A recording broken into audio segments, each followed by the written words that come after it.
Hello, artist. Welcome back to another Art Life Conversations podcast. I'm your host, Kelly Folsom, and boy, do we have a doozy today, a doozy of a topic.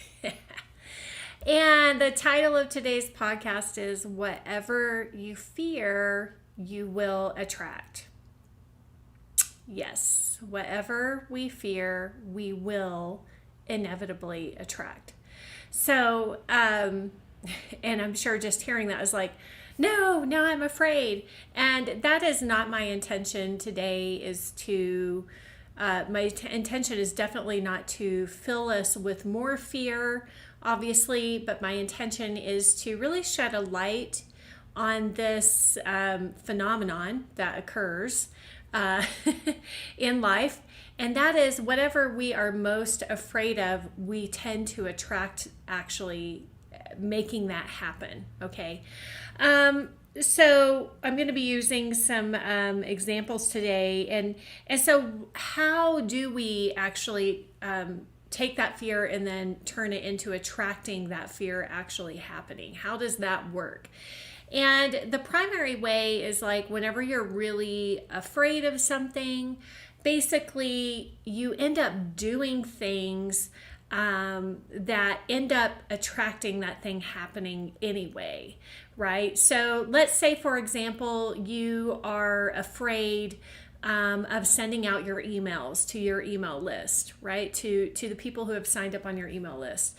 And let's say you have like this fear of, oh gosh, I don't know how many emails to send, and I'm afraid that if I send too many emails, or I'm afraid to send an email at all because somebody might complain that I'm sending too many emails. So the way that this plays out is like if you're holding that fear, if you are afraid of the criticism that you might receive, which is usually one of the main things we're afraid of. We're afraid of criticism. We're afraid of rejection, afraid of not fitting in, which you would think, well, isn't that the same thing as rejection? But it's really not. So these are usually the things that we're afraid of. So if we are holding like that fear of criticism, using the example, let's say about sending emails out, then what tends to happen is that when we are writing our email to send out and we're feeling this fear, while we are writing that email, all of that fear, maybe I shouldn't say all of it, but basically that fear is going to leak out into the email in some kind of wording that you use, some kind of passive wording, apologetic wording, also defensive wording, like a negative defensive wording. That fear is going to leak out all over on the page. And you are so blinded, we get so blinded by our own fears that we don't see that it's happening. We don't see in that moment what we are doing.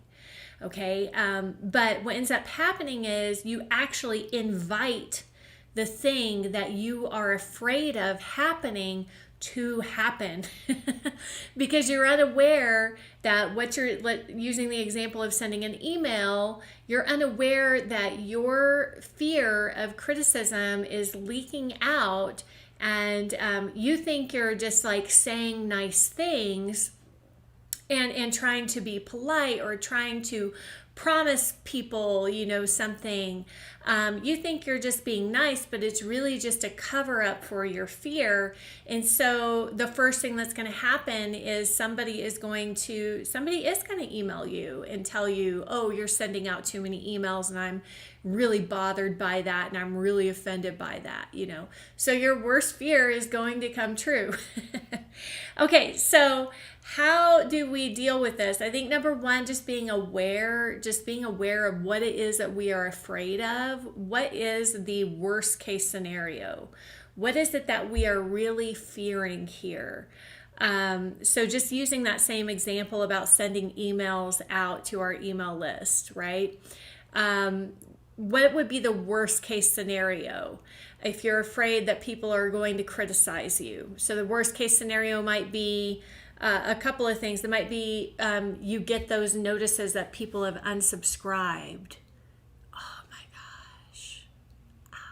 gosh. Right? Seriously, but I know, and again, no judgment here whatsoever, because whenever I first started actually using my email list, I had an email list that people were just signing on to for like a few years back in the early days, and I never sent out any emails. I didn't know what to send out. I wasn't brave enough yet to sell my own paintings directly. I wasn't brave enough yet to talk about myself, talk about my art more, ask for the sale.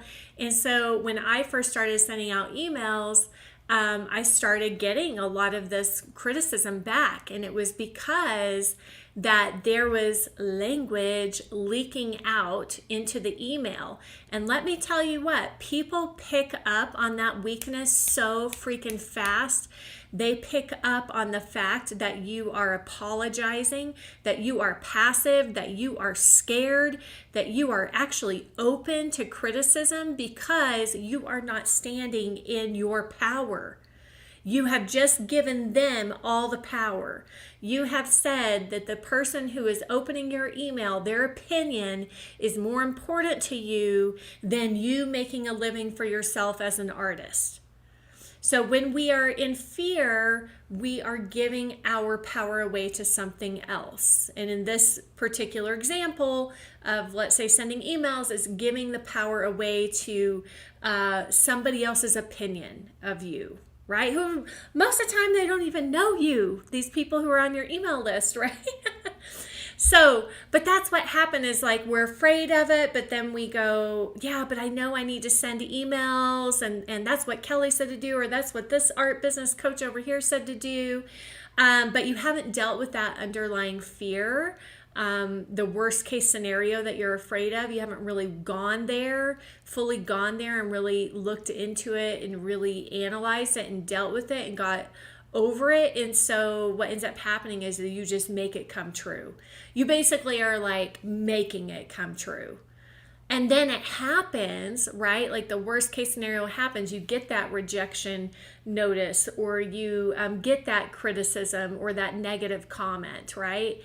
And you go, see, I knew it. Yeah, you did know it, and you made it happen. But we're just not aware that the words that we're using or our actions are actually making it happen in that moment, right? We're not really aware that we are opening ourselves up to that happening in the moment. But I'm here to tell you, like, you are predicting your own future, by the actions that you take, whether you're standing in fear or you're standing in power. You get to pick. Like, if you're standing in your own power, guess what? You get to predict your future results because of that. Like, people respond to that, right? People respond to somebody who is standing in their own power, who is not afraid to ask for what they want and what they need. They're not afraid to serve in the way that they need to serve, right? So people respond to that in a positive way, right? And people also respond to the flip side of that, to the person who is in victimhood and in fear and showing that weakness.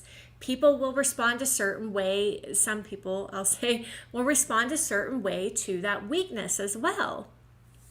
So in using the example of, let's say, sending out emails is so interesting, because whenever I first started sending out emails and I had like that little nagging fear inside, and some people had already criticized me. Sometimes that happens too. Like, you might not maybe have the fear, but then you do get some criticism about something and you take it to heart too much, and then it, now you're afraid of continuing to get criticized, right? So that can happen too. But people will pick up on that weakness and they will criticize the hell out of you, okay? So the very thing that you were afraid of happening, you basically made it happen, and then now you're going to retreat into your shell, go back to that comfort place, hide, go back into hiding and protecting yourself, and that's the opposite, right? Of like standing in our power and having trust and having faith and self-assurance. encourage, and stepping out into that courage. So anyway, so people will definitely pick up on that in very subtle words, very subtle language. So when we're afraid of something, we tend to either avoid it, like avoiding, procrastinating, hiding it. And that's a form of, basically it's self-sabotage, because you're giving into that fear. And so you really won't become that successful artist that you're hoping to become. And this can also be true just at the easel, right? Like if you're too afraid to make a mistake at the easel, just think about that. I'm sure we've all been there, right? Like where you've had a particular mindset while you're painting, where you're afraid of screwing it up or afraid of getting it wrong. You're afraid that this painting isn't going to turn out today, for example. And just feel that, like feeling what that kind of energy feels like, right? How are you painting in that energy? How are you showing up, So in a way, again, you are in a sense basically predicting your own results, right? From being in that place, because the way that we paint in that place might be very timid. It might be very closed off, not open whatsoever, trying to be perfect. And there is no perfect. There is no perfect. Okay, so we can't be perfect. I don't even know what perfect is. Like, perfect does not exist in my world, period. I think perfect is an ego fantasy, an ego lie, But just think about that. Like, if you're always like, I'm a perfectionist, my gosh, I can't even imagine the mental and emotional turmoil you must be going through, because it's all an illusion. There is no perfection, there is none whatsoever. Okay, so, but you can imagine, I'm sure you can feel that whenever we're in that place, and especially if you're trying to be perfect, because there is no perfect, you're always going to fall short, right? You're always going to fall short because there is no freaking perfect. So you go, oh, see, there again, I wasn't perfect enough, or I made a mistake, or that went wrong, or that was an error. Duh. This is life. This is called being human. Like, there's always going to be little errors or so-called mistakes or whatever. So we either tend to avoid and go into hiding whenever we're afraid of something, and in that way we basically fail by default, right? Like, we fail just because we're not trying. And then sometimes we might, be holding that place of fear, and maybe we've actually experienced some criticism in the past, and then we go into a place of defense, so kind of defending ourselves early on, either through like trying to promise people something that basically giving them the power by promising them, like, I'm not going to email you too much, as if that's going to do anything. And then basically, one person's too many emails is not enough emails for somebody else, right? And then one person's too many emails is one email less than some other person on your email list who says, well, I think you should only send me one email a year. Well, how can you even make a living doing that? How can you even make a living sending one email a month? Especially if you're selling your artwork online, you can't. That's impossible. So you basically have just given all of your future and all of your power over to somebody else's opinion about how many emails you should be sending. Stop doing that, you guys. Stop it. So, but again, a lot of times we're just unaware. We think that we are trying to prevent that thing from happening. We think we're doing the right thing, or we're trying to prevent that thing from happening, or kind of soften the blow of that thing from happening. Or we think by being all nicey that that people are going to have empathy and compassion and not criticize. And some people will, but not everybody. Yeah, again, they're going to pick up on that weakness, right? And they're going to basically attack that weakness. Okay, and I'll say this too, like you never want to be defending yourself to anybody.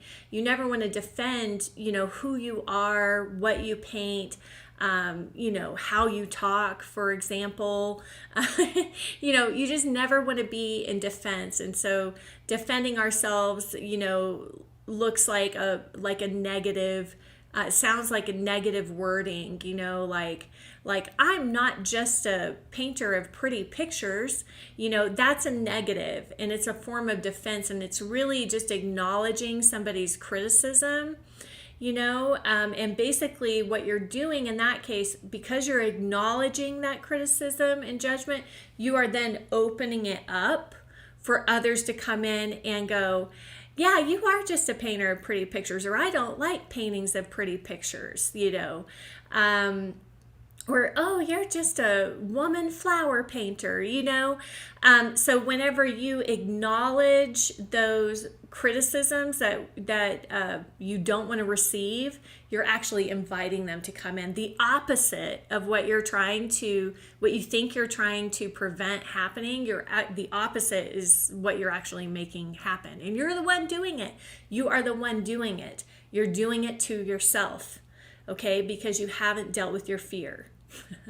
So I know that is kind of a rough message to hear, but it is very true, and I've seen it play out in my own life, especially early on, as an artist, as a professional artist. I've seen it play out again and again and again and again. Okay, so some things that I do, again, first of all, the first key I think is awareness. So often we have so many thoughts and emotions that are just flying by us every second of the day, right? Every minute of the day. And so often we're just not even aware of what's going on. So here are things that I do. First of all, just trying to practice that sense of awareness and really getting in tune with myself, being very aware of what it feels like in my body whenever I am getting into that fear place. So whenever I'm afraid of doing something, it's sometimes for different people, it might feel like butterflies in your stomach, you might have a thought in the back of your head, but then you kind of ignore it and you keep moving forward with your day, or keep moving forward with that task. Let's just stick with the example of writing a sales email to your email list. So rather than acknowledging the fear, you might have that feeling in your gut or tension, maybe in your chest or shoulders, or maybe you start to get a headache or something. I know it's kind of different for everybody how they react. Mine tends to be a kind of a nauseous feeling in my stomach, butterflies in the gut, but not really butterflies, but almost like a nauseated feeling, And so then sometimes what we do is we might feel that sensation, we might think a thought, and then we might just keep moving forward to maybe check that task off, instead of actually taking the time to pay attention and to kind of go into questioning about the fear and what's going on. So the next step for me is to really go to that worst case scenario. I'll literally ask myself, what is the thing that I'm afraid of happening here? What is the worst case scenario? And so let's say, for example, with the example of sending out a sales email to your email list, just asking yourself, what is it that I'm really afraid of here? What would be the absolute worst case scenario? And so the answer, your answer will come to you intuitively, and it will be your inner wisdom, speaking to you there. But I'll just kind of role play it so that we have something to go with here. So the answer might be, well, I'm afraid that people are going to judge me for being salesy. I'm afraid that they're going to think negatively of me. I'm afraid they might unsubscribe, and that's going to hurt. It's going to hurt. It's going to feel like a rejection if they unsubscribe from my email list. It's going to make me feel like they don't care. They don't care about my art, or they think I'm a bad person or something. or they're going to send me an email complaining, and criticizing me for sending out this email. So you really have to go to the pain that you're trying to avoid with that, what that fear is, the light that it's shedding on the pain that you're trying to avoid. And, I think really going to that pain, really looking at it, really leaning into it and being super open and non-judgmental about it, super curious about it. Like, why am I afraid of that? What is it that I'm really afraid of there? And just really looking at it, taking the time, and it can be just a couple minutes. I usually do this with pen and paper because writing down my thoughts tend to help me a lot better than just them all jumbled up in here in my head, So that's the first thing I do, is go to that worst case scenario, and then I'll ask, like, okay, what if that happens? What if that happens? What's the end result of that? If somebody does email me and complain, well, what's that gonna do? It might bother me for a little bit. It might be hurtful. I'll have to deal with, the emotional pain of that, of somebody, misjudging me or somebody criticizing me. But at the end of the day, it's like, okay, what's that gonna do? Somebody might unsubscribe from my email list. Okay, well, that's their choice. They get to decide whether or not they want my emails or not, right? So really going to first, what is the worst case scenario? What is it that you're really afraid of? And then just role playing, like, what if that happens? If that happens, then what? Now what? Am I going to die? No. So a lot of times our fear is not, our fear tends to feel like it's a life or death thing, but it's really just an anxiety. So it's really just managing and dealing with that anxiety that we're feeling about the unknown, the unknown future. So then the last thing that I look at is, what's the best case scenario? If I do this thing I'm afraid of, and this is what most people don't, I find that most artists don't really think about, is the thing that they're hoping to gain. What would be the best case scenario of me sending out this email, right? Yes, maybe I do get a couple of people complaining, but what's the best case scenario? The best case scenario might be people actually replying to my email and saying, oh my gosh, I love that email, or people going, click, I want to buy that painting, woohoo! So the best case scenario might be like, oh my gosh, I just sold a painting, yeah! And the crowd goes wild, So really going to that best case scenario, I think, is oftentimes the antidote to that fear. So go through and ask yourself those questions on things that you're afraid of, because if you don't deal with it, you're not going to be able to protect yourself by avoiding and hiding, because that's just going to erode your self-esteem by not doing the things that you need to do, right, to become the most successful version of yourself, the highest version of yourself, the artist that you've always dreamed of becoming, right? So when we avoid and we hide, it's really just like eroding our sense of self-worth.